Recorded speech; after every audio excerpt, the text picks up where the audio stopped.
The Minolta Tele Rokkor PF 135mm f2.8 was made in Japan and first released on the market in 1962. Minolta made 4 versions of this telephoto lens.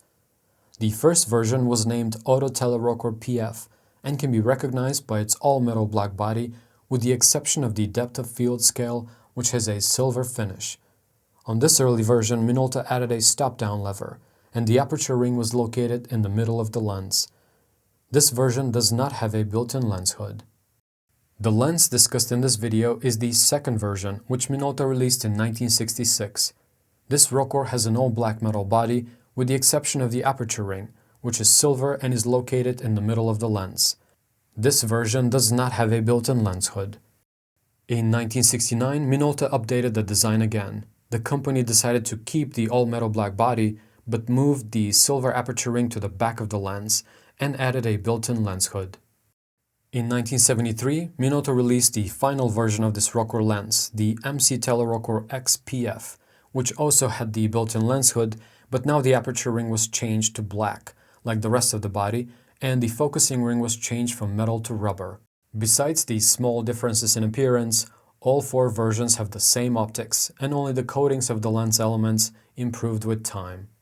Back in 1969, this lens sold for $149.50.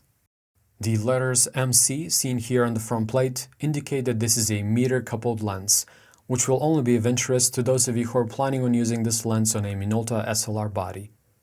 The letters PF, seen over here, represent the optical formula of this lens.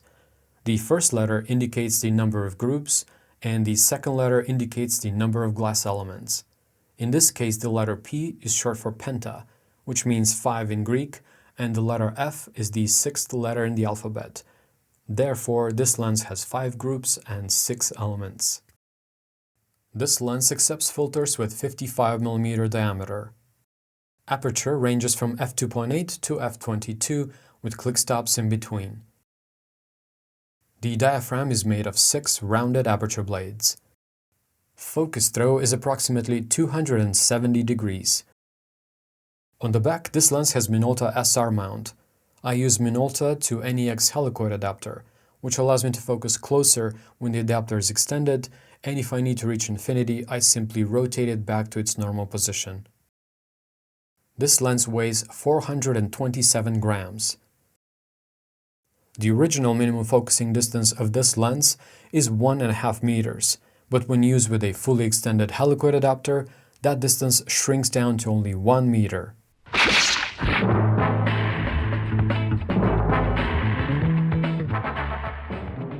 The Minolta Tele Rokkor PF 135mm f2.8 is an amazing bargain for a vintage telephoto. This lens can be easily found on the second-hand market since Minolta produced a lot of copies during the 13 years of production, and its many positive qualities make it a valuable addition to those of you who appreciate the character of older lenses. This is a solid vintage lens that delivers excellent optical performance, especially considering its age. Its sharpness is very good in the center, even wide open at f2.8, and improves greatly when it's stopped down to f5.6, exhibiting superb resolution across the frame. And if you stop it down further, between f8 and f16, you will be amazed by the fantastic output from this lens. Even on a full-frame sensor, the sharpness is incredible throughout the whole image. Another great feature of this lens is its lack of distortion. It is very well corrected and keeps lines nice and straight, which will be appreciated by those of you who enjoy shooting architecture or interiors. The build quality of this Rokkor, just like all other lenses from Minolta's manual focus era, is on a very high level. The lens is made entirely out of metal and feels very solid and durable. Focusing is nice and smooth, and all parts function perfectly. The lens is pretty small for a 135mm telephoto, but slightly heavier than you might expect due to its all-metal construction. There is some vignetting when the lens is shot wide open, but by f5.6 that is all gone. Bokeh is a very subjective topic, but in my opinion it is one of the highlights of this lens. The long focal length of 135mm combined with the relatively fast maximum aperture of f2.8 produce very pleasing and creamy background blur. When it comes to colors, This Rokkor produces warm and slightly saturated colors with good contrast, which contributes to its vintage aesthetic. If you have shot Minolta lenses on either film or digital, you know how wonderful their colors can be. For me, this is one of the main reasons why I keep coming back to this brand over and over again. As with many vintage lenses, this Minolta can exhibit a few chromatic aberrations, particularly in high contrast scenes where you will be able to detect some magenta fringing, but that is quite minimal and easily corrected in post. Since this lens lacks modern coatings, it is prone to flare and ghosting, especially in backlit situations. And that is why I'll advise anyone who is thinking of getting this lens to look for one of the later versions with the built-in lens hood, which will make your shooting experience a lot easier in all kinds of conditions. So if you're looking for a reliable and very capable 135mm lens to add to your kit, I can highly recommend this Minolta. It has excellent build quality, it is very sharp when stopped down a bit, it doesn't have any distortion, and it produces super creamy and beautiful bokeh. And best of all, it can be easily found on the used market for very affordable prices. And if you're wondering how this lens performs for video, here is a short clip I shot with it at f8.